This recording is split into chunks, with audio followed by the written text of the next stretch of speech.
विलीनीकरणाची चर्चा थांबली, पक्ष विस्तारासाठी बाहेर पडले. नाही, मी आज कोल्हापूरमध्ये राष्ट्रवादी शरदचंद्रजी पवार पक्षाची बैठक आज आयोजित केलेली आहे आणि महाराष्ट्रामध्ये आम्ही पक्षाची बांधणी करण्याच्या संदर्भातून आता सुरुवात केलेली आहे.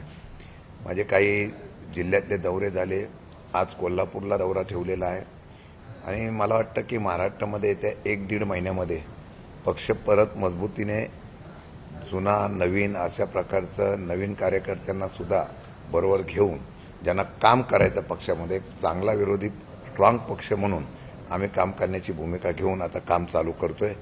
विलिनीकरणाच्या बाबतीमध्ये मी त्या दिवशी स्पष्ट शब्दात सांगितलं की हा विषय आता संपलेला आहे. त्यामुळे आता विलिनीकरणापेक्षा आम्ही आमच्या स्वतःच्या ताकदीवर आणि हिमतीवर पवारसाहेबांचा चेहरा आमचा आहे पक्षाचा, तो घेऊन आम्ही 100% त्या काही महिन्यामध्ये आपल्याला दिसून येईल की आज जी परिस्थिती देशामध्ये राज्यामध्ये पाहायला मिळते की ज्या पद्धतीने देशाचा आणि राज्याचा कारभार चाललेला आहे, त्यामुळे सर्वसामान्य जनता प्रचंड अडचणीत आलेली आहे. नियोजन आणि निर्णय ह्या घेण्यामध्ये जर चूक झाली तर त्याचे परिणाम सामान्य जनतेला त्याचे झळ पोचते याचं प्रत्यंतर आलेलं आहे.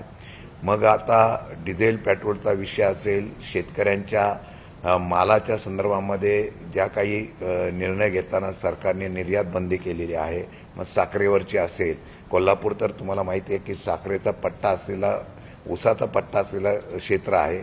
आता सरकारने कांद्याची निर्यात बंदी केली, आता साखरेवर निर्यात बंदी केलेली आहे. म्हणजे निर्णय घेताना ते कुठल्या हितासाठी घेतात याचा विचार करून आज जी परिस्थिती निर्माण झालेली आहे, पेट्रोल डिझेलच्या प्रचंड अडचणी निर्माण झालेल्या आहेत, रांगा लागलेल्या आहेत.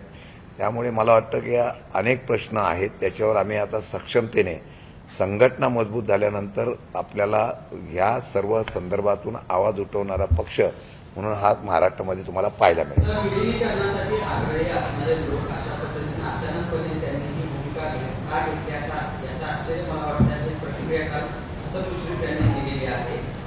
हसन मुश्रीफ साहेबांनी असं स्टेटमेंट केलं त्याचंच मला आश्चर्य वाटतंय.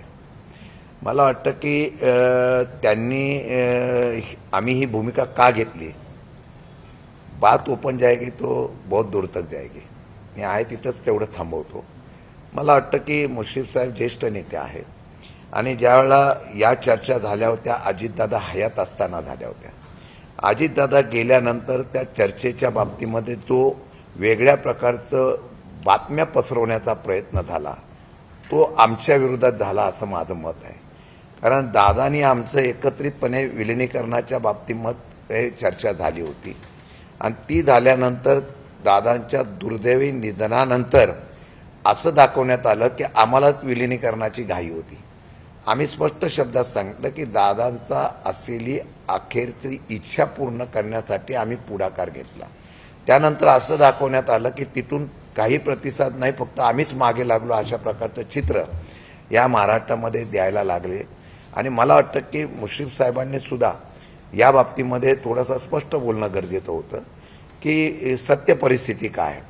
मला वाटतं की मग आम्ही आमच्या कार्यकर्त्यामध्ये आणि आमच्या सगळ्या लोकांमध्ये एक संभ्रमावस्था निर्माण झाली की नक्की विलिनीकरण होणार आहे का नाही होणार आहे का याची स्पष्टता न आल्यामुळे कार्यकर्ते डिस्टर्ब झाले.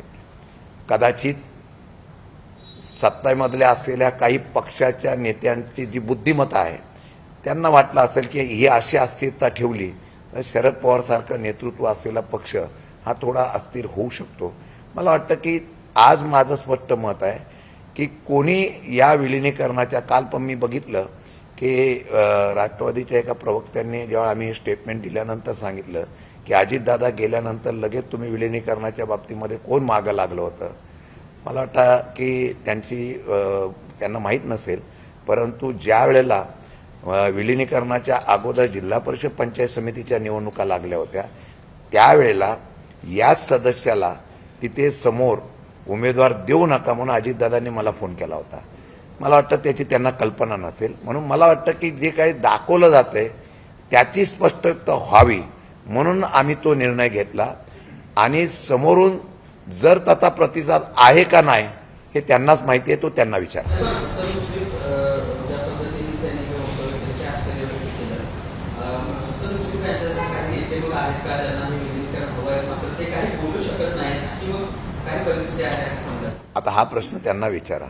मला वाटतं की सर्वसामान्य महाराष्ट्रातल्या दोन्ही राष्ट्रवादीच्या कार्यकर्त्यांची इच्छा होती की दोन्ही पक्ष अजितदादा म्हणतात तसं एकत्र झाले तर महाराष्ट्रामध्ये एक पर्याय उभा राहू शकतो.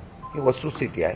कारण तुम्ही जर बघितलं तर आज भाजप ज्या पद्धतीने मित्र पक्षांना ज्या पद्धतीने अडचणीत किंवा त्यांना ज्या पद्धतीने राजकीय कोंडी करण्याचा प्रयत्न करतं, त्याला म्हणूनच अगोदरच सावध झालेल्या अजितदादांनी तो पर्याय निवडला होता. मला वाटतं का आता जर कोणाची तशी इच्छा नसेल किंवा असेल, या बाबतीमध्ये आम्ही विषय संपवलेला आहे. त्यामुळे आमच्यावर बोट दाखवण्याच्या ऐवजी 3 बोटं आपल्याकडे त्याचा विचार करून त्यांनी निर्णय घ्यावा. आता आम्ही हा विषय संपवून पक्ष म्हणून आम्ही आता काम करण्याची भूमिका आम्ही 100% घेतलेली आहे. पवार जयंत पाटील यांच्या संदर्भात सातत्याने चर्चा होतात. दोघांमध्ये वाद आहेत अशा पद्धतीने चर्चा कायम केली जाते. काय नेमकं तथ्य आहे त्यांचं? कारण जयंत पाटील साहेब सुद्धा असं ऍक्टिव्ह दिसत नाही ते. नाही, असं आहे की जयंत पाटील साहेब अध्यक्ष म्हणून होते आणि त्यांनी चांगल्या पद्धतीने संकटाच्या आणि संघर्षाच्या काळामध्ये पार्टी चालवलेली आहे. लोकसभेला चांगलं आम्हाला त्यांच्या नेतृत्वाखाली पवारसाहेबांच्या आणि सुप्रियाताई वगैरे या सगळ्यांच्या नेतृत्वाखाली यश आलं. विधानसभेच्या माध्यमातून कसं निवडणुकीचे यंत्रणा फिरले याच्यावर मी आता बोलणार नाही, परंतु मला वाटतं की ते अध्यक्ष म्हणून पूर्णपणाने सक्रिय होते. अध्यक्षाची जबाबदारी माझ्या आवल्यानंतर आजही त्यांची आमची चर्चा होऊन पुढची भूमिका आम्ही ठरवतो. ते पक्षाचे नेते आहेत आणि रोहित पवारसुद्धा युवा कार्यकर्ता आहे. ते सुद्धा त्याप्रमाणे आपल्या पद्धतीने पक्ष वाढवण्यासाठी प्रयत्न करतात. कोणी पक्ष वाढवत असताना मग त्यामध्ये आम्ही थोडं स्वातंत्र्य दिलेलं आहे. सगळेजण पक्षाच्यासाठी पवारसाहेबांच्या पक्ष वाढवण्यासाठी प्रयत्न करत आहे. कुठल्याही प्रकारचा मतभेद नाही. मतभेद होऊ शकत नाही. एखाद्या विषयासंदर्भामध्ये मला पटलं नाही तर ती भूमिका मांडण्याचा स्वतंत्रता आमच्या पक्षात असल्यामुळे मला वाटतं की त्याच्यावर कुठल्याही प्रकारचा मतभेद होणार नाही याची काळजी 100% घ्यावी. आणि शेवटी शरद पवार साहेबांचा पक्ष आणि पवारसाहेब आहेत, त्यामुळे ही काय अशा प्रकारे आपल्या पक्षात काय होईल अशी तुम्ही काही काळजी करू नका.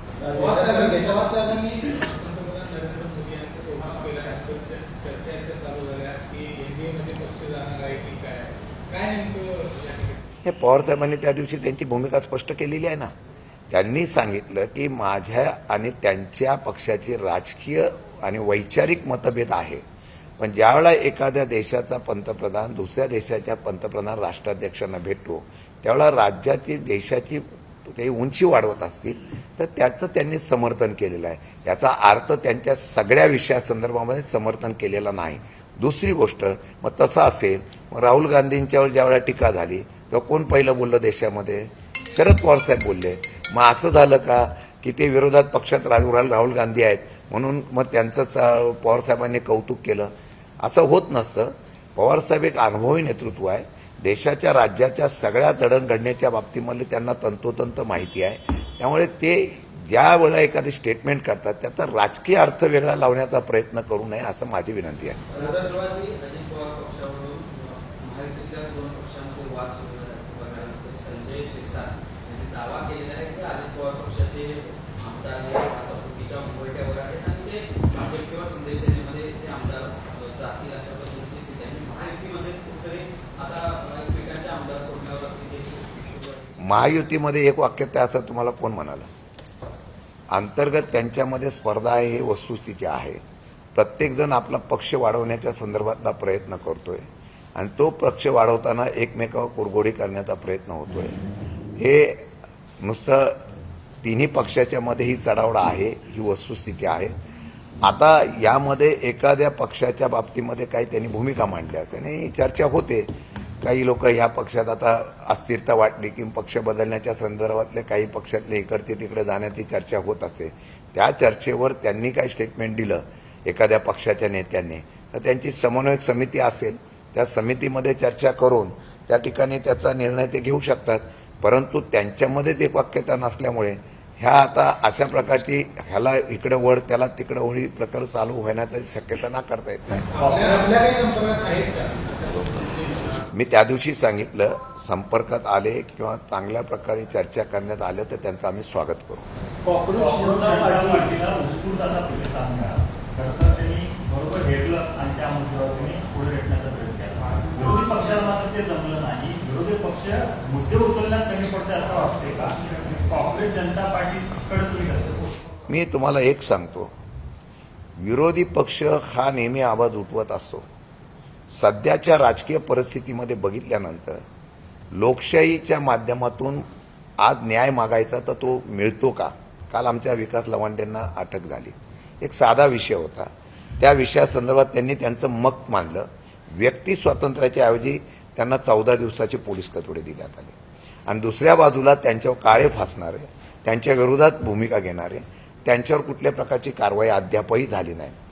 त्याचबरोबर या देशामध्ये, या राज्यामध्ये, मी आज शाहूनगरीमध्ये आहे, छत्रपती शिवाजी महाराज, शाहू फुले आंबेडकरांचा महाराष्ट्र आम्ही म्हणतो, त्या असलेल्या थोर युगपुरुषांची, थोर पुरुषांची अनेक वेळेला या राज्यामध्ये अनेक लोकांनी, अगदी कालपर्यंत आचार्यापासून अनेक लोकांनी टीका टिप्पणी केली. त्याच्यावर कुठल्याही प्रकारची कारवाई केली नाही. आपल्या सोयीने लोकशाही चालवायची आणि आपल्या सोयीने हुकुमशाही चालवायचा प्रयत्न होतोय. पूर्ण प्रशासन यंत्रणा ताब्यात घेतली जाते. विरोधी पक्ष आवाज उठवण्याचा प्रयत्न केला जातो, पण त्या विरोधी पक्षाचा जो आवाज उठवतो त्याच्यावर कारवाई करण्याचा प्रयत्न होतो. निमित्त फक्त या असलेल्या विषयासंदर्भामध्ये एका न्यायाधीशाने ज्यावेळेला अशा प्रकारचा उल्लेख केल्यानंतर त्याचा उद्रेक काय होतो हे आपण पाहिलेलं आहे. पण त्याच कॉक्रोच पार्टीचे संपूर्ण जे अकाउंट होते ते हॅक झालेले आहेत. म्हणजे त्यांना सुद्धा आवाज उठवण्याच्या बाबतीमध्ये या ठिकाणी परवानगी दिली गेलेली नाही, ही वस्तुस्थिती आहे. आता हे जर असेल तर तुम्हाला एक मान्य करावं लागेल, निदान तुमच्या माध्यमातून मी सांगतो की आज या असलेल्या लोकांचा विरोधाभास काय आहे, तो किती 3 दिवसात होतो, हे देशातल्या असलेल्या सत्तारूढ पक्षाने घेतलेलं आहे. मी त्यावेळेला पण सांगितलं, मागेही सांगितलं, क्रांती होत असते. नेपाळमध्ये झाली, श्रीलंकेत झाली, या देशामध्ये सुद्धा 100% क्रांती होऊ शकते असं माझं मत आहे. आणि मला वाटतं की आज बेरोजगारी, वेगवेगळे प्रश्न आहेत, या सगळ्या प्रश्नाच्या संदर्भातून अनेक या ठिकाणी मुद्दे उपस्थित झालेले आहेत, ज्याचा प्रतिसाद एका कॉक्रोच पार्टीच्या माध्यमातून देण्यात आला. मला वाटतं की त्याच्यावर लगेच भाजपच्या प्रवक्त्यांनी काही ज्या प्रकारे कमेंट्स केल्या, त्या कमेंट्सवर खाली सुद्धा इतक्या निगेटिव्ह कमेंट्स आला, याचा अर्थ आहे हा लावा आहे. अजूनही देशातले सगळे आणि राज्यातले सगळे नेते सत्तेमधले अशा भ्रमात आहे की जनतेची आम्हाला मतं मिळाली नाही तरी चालते, आम्ही कसं निवडून येऊ शकतो याची स्ट्रॅटजी पॉलिसी असल्यामुळे त्यांना कुठलीही प्रकारची भीती नसल्यामुळे हे झालेलं आहे. पण ज्यावेळेला असा उद्रेक होईल त्यावेळेला ह्यांचा भ्रम निश्चितपणाने खाली येईल. आणि मला वाटतं ती सुरुवात आहे. राहिला विरोधी पक्ष म्हणून आम्ही 100% आवाज उठवण्याचा प्रयत्न करत राहणार.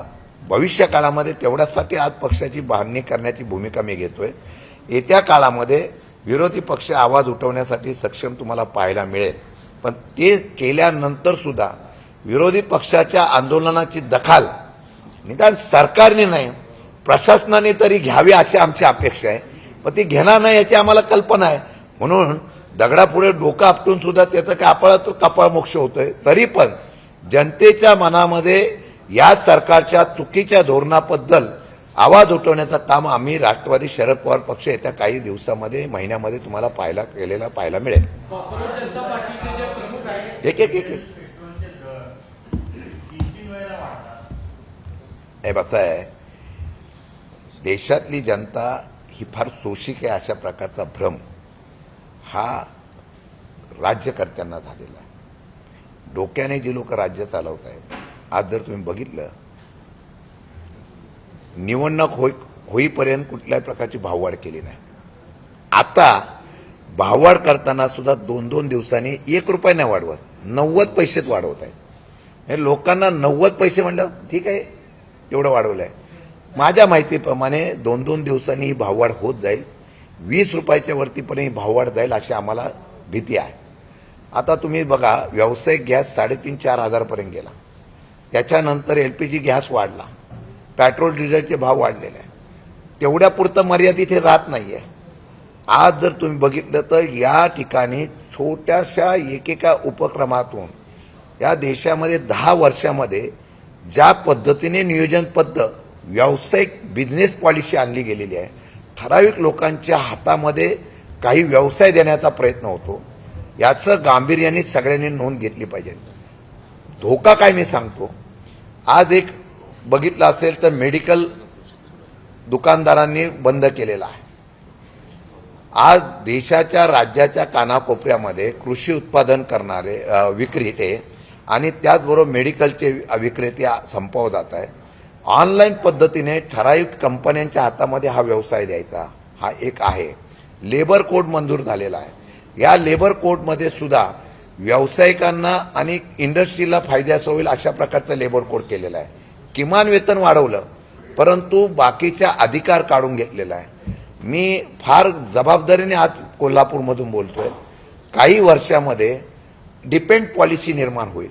त्या डिपेंड पॉलिसीमध्ये आपल्याला सरकारवर आणि काही लोकांवरच अवलंबून राहावं लागेल. अशा प्रकारची परिस्थिती नाकारता येत नाही आणि हा धोका आहे. यामुळे बेरोजगारी वाढेल. यामुळे लोकांच्या मध्ये एक वेगळ्या प्रकारचे असलेले आर्थिक म्हणजे आता रुपया मला कोणीतरी असं सांगितलं की रुपयाचं मूल्यांकन 100% झालं तरी काही घाबरू नका, परदेशातली त्यामुळे गुंतवणूक वाढेल. आहे त्या लोकांना पहिलं जीव वाचवण्याच्या संदर्भामध्ये जर सरकारने योग्य वेळी नियंत्रण केलं नाही तर फार मोठी अडचण येत्या 1-2 वर्षामध्ये आपल्याला पाहायला मिळेल. साहेब, कॉर्पोरेट जनता पार्टीचे जे प्रमुख आहेत अखिलजी भिलके, आता छत्रपती संभाजीनगर इथलं त्यांच्या घरावर थोडा हल्ले होण्याचे प्रयत्न झाले. याचाच अर्थ या संपूर्ण सिस्टीमचा नियंत्रण सुटत चाललेलं आहे की काय? नाही, मी आजही सांगतो त्याच्या आईवडिलांनी सुद्धा भीती निर्माण दाखवली. मला वाटतं की एखाद्या संभाजीनगरमधल्या एखाद्या युवकाने पुढाकार घेतला आणि त्यांनी त्या सिस्टीमवर आवाज उठवला. तो आवाज उठवल्यानंतर त्यांच्या ग्रामीण भागातले त्याचे आई वडील सुद्धा भीती व्यक्त करतायत. हीच सध्याची भीतीची लोकशाही आहे. आज देशामध्ये हुकुमशाही एवढ्या मोठ्या प्रमाणामध्ये आहे की त्यामध्ये कोणालाही आवाज उठून देता येणार नाही. यासाठी पूर्ण यंत्रणा वापरली जाते आणि ह्या सगळ्या यंत्रणा ज्यावेळेला वापरल्या जातात त्यावेळेला विरोधकांचा आवाज दाबला जातो. मला वाटतं की निदान ही सुरुवात झालेली आहे. या सुरुवातीचा ज्यावेळेला उद्रेक होईल त्यावेळेला खरी क्रांती होईल आणि तोपर्यंत मला वाटतं की मी ज्या भीती दाखवलेल्या आहेत त्या 2 वर्षामध्ये ज्या पद्धतीने या ठिकाणी ठराविक सिस्टीम राबवली जाते, म्हणजे तुमचा शक्तीपीठसाठी विरोध केला जातो, पण शक्तीपीठाच्या पाठीमागे मला असं कळलं की नागपूर ते गोवा हा शक्तीपीठ मार्ग करताना तिथलं मायनिंग गोव्यापर्यंत कसं येईल अशा प्रकारच्या साठी नाव शक्तीपीठ दिलंय, पण तिथं व्यावसायिकाला फायदा होईल अशा प्रकारचं नियोजन केलं जातं. ही वस्तुस्थिती आहे. म्हणून मला वाटतं की आता सध्या देशाचा आणि राज्याचा कारभार हा फक्त ठराविक धनदानग्यांसाठी व्यावसायिकांसाठी पॉलिसी डिसिजन घेण्यासाठी चालवला जातो असं माझा थेट आरोप आहे. गोरेंचे उद्योग साहेब शक्तीपीठ मार्फत गोरेंचे उद्योग जो त्याला कनेक्ट व्हावेत असं काही प्लॅन केला का आहे का? आपण जर समृद्धी मार्ग बघितला त्यानंतर काही ठिकाणी ज्यावेळेला अशा प्रकारच्या योजना आणण्याचा प्रयत्न होतो त्यावेळेला जर ऑब्झर्वेशन केलं असेल तर बऱ्याच लोकांनी हे निघायच्या अगोदरच तिथं जागा घेऊन ठेवलेल्या आहेत असं निदर्शनास आलं. म्हणजे अगदी अशोक खरातने सुद्धा जागा घेतली असं निदर्शनास आलेलं आहे. म्हणजे राजकीय मंडळी ज्यांचा आशीर्वाद घेतात त्याला पण अगोदर सांगतात की तुम्ही इकडे गुंतवणूक करा म्हणजे इथं पैसे चांगले भेटतील. मला वाटतं की सामान्य जनतेसाठी ह्या रस्त्याचा योजनेचा फायदा होतो का? कारण ते 9 मीटर उंचीचा असल्यामुळे बाजूच्या गावांना काही त्याचा फायदा होत नाही, परंतु तो फायदा ठराविक लोकांसाठी केला जातो का त्याचा पण आम्ही आता अभ्यास करू आणि याचे फायद्याचे कोणकोण फायदेशीर आहेत याचा अभ्यास करून निर्णय घेऊ. जवळपास 13.5 कोटी रुपये एका दिवसात जमा केल्याचं ईडीला कळालं आणि त्याच्यावर कारवाई केली. कोणी? कराडच्या साथीदारांनी हा. 13.5 कोटी रुपये. पण ते 13.5 कोटी कोणाचे होते ते पण शोध घालावा. खरातांकडे 13.5 कोटी कोणाकडून आले त्याची पण शोध लावावा. नाही तर ते फक्त तिथपर्यंत मर्यादित राहू नये. ते 13.5 कोटी कोणी कोणी दिले, मग राज्यकर्त्यांनी दिले, उद्योगपतींनी दिले का कोणी दिले, याचा सुद्धा शोध लावणं गरजेचं आहे. आणि खरंच ऑपरेशन नक्की कशासाठी झालं याचा सुद्धा खरं स्पष्टीकरण होणं गरजेचं आहे. परिषदेचं कारण सांगितलं. आज तुम्ही कोल्हापूरमध्ये बैठक घेत आहे. मात्र जर कोल्हापूरमध्ये जिल्हा परिषद पंचायत समिती असेल किंवा महानगरपालिकेत फारसं यश मिळालं नाही एका बाजूला, दुसरीकडे काँग्रेससोबत इतर जो महाविकास आघाडीमधला पक्ष आहे त्या काँग्रेससोबत फारसं चांगलं उत्तर जिल्ह्यामध्ये राष्ट्रवादीचं नाही जिल्हाध्यक्ष तर उघडपणे सतेज पाटील यांच्यावर टीका करताना बघायला मिळतात. मग अशा पद्धतीनं कसा पक्ष पुढे राहणार? नाही, मी मागच्या वेळा सुद्धा येऊन गेलो होतो. मला वाटतं की पहिली संघटना स्वतःच्या ताकदीवर उभी केली या विचाराचा आम्ही आहोत. जोपर्यंत पक्ष अध्यक्षापासून सगळे आम्ही पक्ष मजबूत करत नाही तोपर्यंत तुमची कॅपॅबिलिटी किंवा तुमची क्षमता दिसून येत नाही तोपर्यंत तुम्हाला समोरचा त्या ठिकाणी प्रतिसाद देणार नाही. मला वाटतं की सध्याच्या राजकीय परिस्थितीमध्ये पक्ष फोडाफोडी फुटल्यानंतर वगैरे अस्थिरता आलेली आहे. ती ज्यावेळेला पक्ष मजबूतीने उभा राहील त्यावेळेला आपोआप आम्ही चर्चेच्या माध्यमातून सगळे करू शकतो. आज मला जर कोणी कोल्हापूरमध्ये क्षमतेने समजत नसतील तर ते करण्याचा प्रयत्न करू.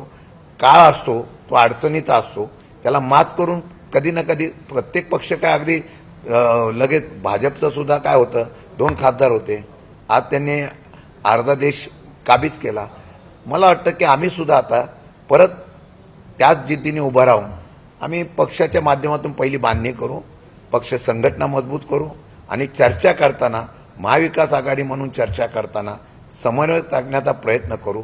परंतु जर माझी स्वतःची ताकद उभी राहिली आणि माझा पक्षच मजबूतीने उभा राहिला, जो आज नेते गेल्यामुळे थोडासा अडचणीत आहे, तो उभा करण्यासाठी प्रयत्न करू, काही बदल करू आणि एक चांगल्या जोमाने ज्यावेळेला पक्ष उभा करू. आणि तुम्ही मगाशी सांगितल्याप्रमाणे तरुणांनी क्रांती करायचं ठरवलं तर काय होऊ शकतं आम्ही बघू. कोल्हापूरचे काही प्रश्न आहेत समन्वय साधू, महाविकास आघाडी म्हणून एकत्रपणे करू, परंतु आम्ही पहिलं स्वतः उभं करण्याचा प्रयत्न करू. इलेक्शन सुलगंजीला वगैरे दिले निर्णय कोण गेले त्याच्यापासून पुढे झालेल्या गोष्टी आहेत सन्मानपूर्वक जागेच्या बाबतीमध्ये. ठीक आहे, आता आम्हाला सन्मानपूर्वक मिळवण्यासाठी पहिले आमची मजबूतीने ताकद दाखवून देऊ, मग सन्मानपूर्वक जागा आपोआप मिळतील. सांगलीमध्ये तुमच्या पक्षाची ताकद आहे, विधान परिषदेची निवडणूक लागली, त्या ठिकाणी सन्मानपूर्वक जागा मिळवण्यासाठी प्रयत्न होणार. 25 तारखेला आम्ही त्या संदर्भामध्ये महाविकास आघाडी म्हणून आम्ही सगळेजण एकत्र बसणार आहोत. स्थानिक स्वराज्य संस्थेच्या निवडणुकीला आम्ही एकत्र बसून निर्णय घेऊ आणि तशा पद्धतीची त्या ठिकाणी चर्चा होऊन निर्णय घेऊन टाकू. एबीपी माझा, उघडा डोळे बघा नीट.